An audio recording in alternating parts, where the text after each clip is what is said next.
Coming up on In the Know, gunfire erupts outside campus on 80th Street. We'll bring you exclusive footage of the aftermath. I'm Jennifer Amici. LMU students gather at Burns Rec Center not to work out, but to vote on Super Tuesday. This is Jacqueline Jimenez. What does it mean to be an LMU student? Find out in the unveiling of the Lions Code. A famous investigative journalist visits campus. Lisa Baragosh has all the details. I'm Giselle Burang. Find out what LMU students did to save lives in my full report. From Roar Network's television studio at Loyola Marymount, this is In the Know, news that matters to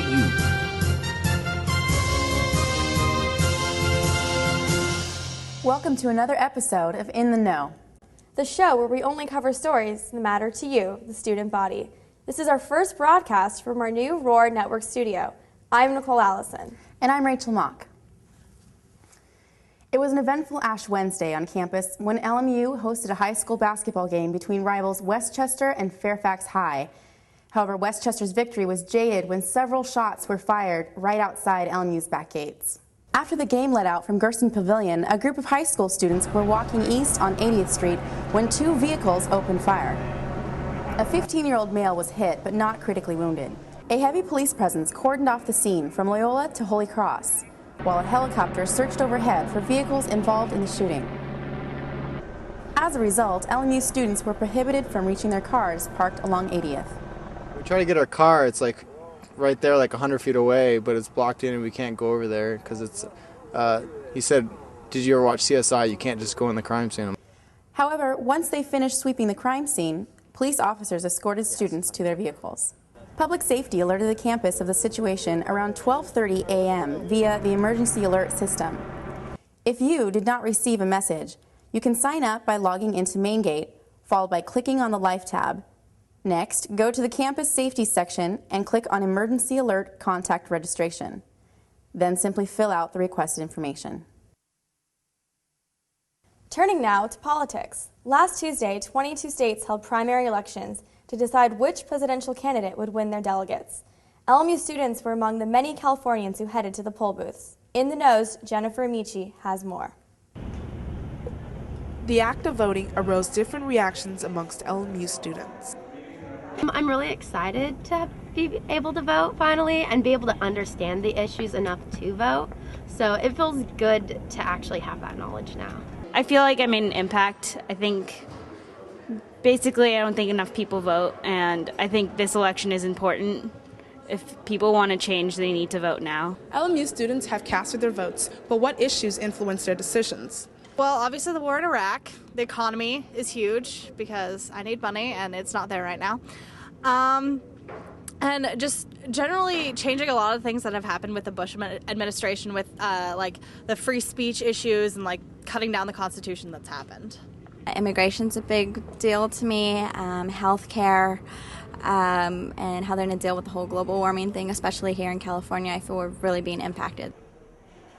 Clearly, there are students who are very passionate about voting, yet there are still those who do not make the effort to vote. But why? Either they're not informed or they're just too lazy to go out and vote. They just aren't as interested in politics as some people are. Because, I mean, you get to college, you're not really thinking about the world around you, you're thinking about me and now. I just basically feel it's not knowing where to vote or not knowing that they can vote outside of where they're signed up to vote at. For those who are confused about the voting process, there are resources on the web that clarifies the confusion. One of these resources is www.declareyourself.com. This website will help you with the registration process, finding a place to vote, and it answers any questions you may have about voting. In case you didn't have a chance to vote in the primaries, you can still voice your opinion during the presidential elections this coming November. This has been Jennifer Amici. And for those Lions with political aspirations of their own, election packets for the ASLMU Spring General Election are now available at aslmu.lmu.edu. On January 29th, students and faculty gathered in Sacred Heart Chapel for the official unveiling of the Lions Code. ASLMU President Sean Tierney presided over the ceremony, which introduced the philosophical document to our LMU community. Correspondent Jacqueline Jimenez was on hand at this historic event for our university. I stand in faith, prepared to learn to be one for others, ready to take up responsibility in the world. These words are just a portion of the Lions Code, a document that was established to define what it means to be a LMU student. Father Lawton elaborated. Basically, it's about pledging ourselves and creating a community of respect. Because it's when I'm respected that I most have the space and shade in which to grow fully into myself. A group of individuals wrote the code. Recent alumni William Sisk was one of them. The Lions Code really embodies what it means to be a lion, what it means to go out and support not just your friends and colleagues, but also the sports teams, the athletic teams here. And if more and more students can really embody the Lions Code as a whole, they can gain a sense of ownership of their school. Taking ownership was something Sean Tierney emphasized in his address. I believe that when a website pops up aimed at gossip towards their own student population, that we take ownership of LMU and say, no thank you. The Lions Code is definitely made up of a lot of words: courageous, faithful, and just. But what exactly do those words mean to LMU students? It's basically the motto of the school and how me as a student, how I'm expected to live out the motto and basically the different principles in the motto. I think the main thing that spoke to me was standing for our faith, and I think that's such a big thing because all the service that we do have to realize that it's all stemming from those foundations of the Jesuit principles. Student leaders participated in the ceremony by declaring their own interpretations of the code. Some brought laughter. The education of the whole lion, and through the faith and school spirit and serving justice to Pepperdine. While others were thought-provoking. I commit to keeping a safe place to grow, a home of acceptance, and a celebration of diversity. I think that's at the heart of the message of the Lions Code, is that once you find out who you are and you're comfortable with yourself, you can then be respectful to everyone else, and other people can be accepting of who you are and vice versa. Now that the Lions Code has been unveiled, all that remains to be seen is how the student body decides to put these words into action. This has been Jacqueline Jimenez for In the Know. It's not often that we find ourselves covering a story about another journalist, but this is a special case. Investigative reporter Lisa Ling is recognized far and wide for her coverage of powerful topics like bride burning in India and child trafficking in Ghana. She shared her views on the current state of the American media at LMU's first annual Leadership Symposium. Lisa Baragos reports. We have information, exorbitant amounts of information at the tip of our fingertips in our own bedrooms, yet somehow we choose not to know about the rest of the world because we're too consumed with stories like Anna Nicole, right? The powerful message of the night called for students to take a critical look at the current state of our nation's media. Ling herself is not what you would call a typical journalist. Not bound by traditional news networks, Ling chooses to affiliate herself with less conventional media outlets that allow her to cover stories that may be overlooked by network news. While working for National Geographic, Ling delved into the inner workings of the notorious Central American gang MS-13.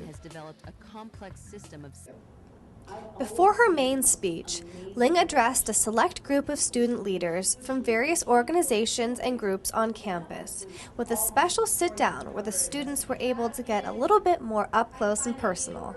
When the time finally came for her keynote speech, 350 eager lions packed into Burns back court to listen to Ling's viewpoints on Americans and the media. Because the assumption is that Americans don't care about what's going on in the world.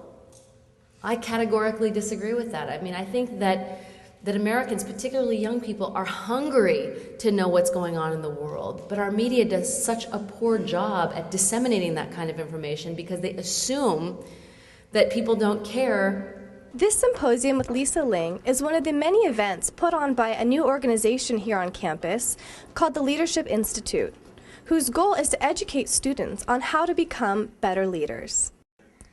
They do that by offering leadership workshops and experimental learning projects. Vanessa Macias represents the Institute and feels that Ling embodies the qualities of an effective leader.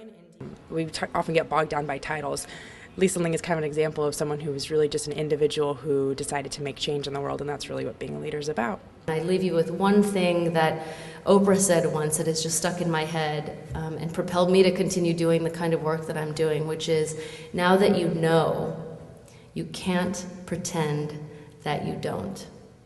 Thank you. This has been Lisa Bergosh reporting for In the Know. And for those interested in learning more about the Leadership Institute, their offices are located on the second floor of Malone. The Center for Service and Action rounded out the month of January with their biannual blood drive. Students filed into St. Robert's Auditorium to donate their blood for this good cause. In the Know's Giselle Barang takes a look at the donation process and just how all that blood will be put to good use. Students took time out of their busy day to relax, sit back, and help out a good cause. This mobile clinic from UCLA visits LMU twice a year to collect blood donations for Santa Monica and UCLA hospitals. This process began with filling out a questionnaire used to determine whether people are eligible to donate. Next was an examination of their physical condition, followed by an interview to review their medical history. Once approved, the students were brought over to the elevated chairs, which kept their blood from flowing to their lower extremities. Students had the option to donate 1 pint of blood or 2 pints, which involved a different and much longer procedure. When finished, students made sure to keep up their blood sugar by consuming juice and cookies.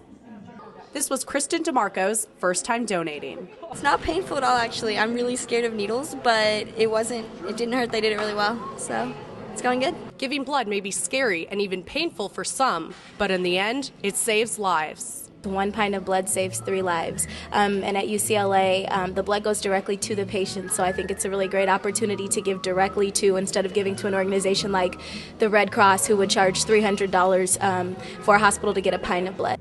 That blood is very crucial in treating different cancers like leukemia and assists in many transplants. Registered nurse Kachador Shanazarian. Donors need lots of units of blood, and unless we have enough of blood drive at times, if they may have to postpone or cancel surgeries because of not sufficient blood units. This season, LMU students gave 321 pints of blood, which is the second highest amount in LMU history. This effort may potentially save 963 lives. This has been Giselle Barang reporting. That's all the time we have in this newscast. Before we go, we want to wish you all a happy Valentine's Day. And if you're interested in any of the phone numbers or web links mentioned on this episode, please visit www.roarbnetwork.com and click on the In the Know link.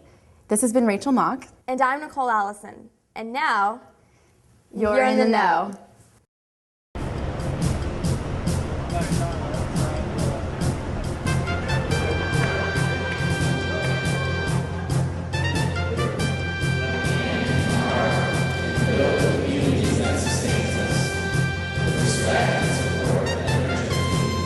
The assumption is that people don't care about what's going on in the world when we're just not even offered that opportunity.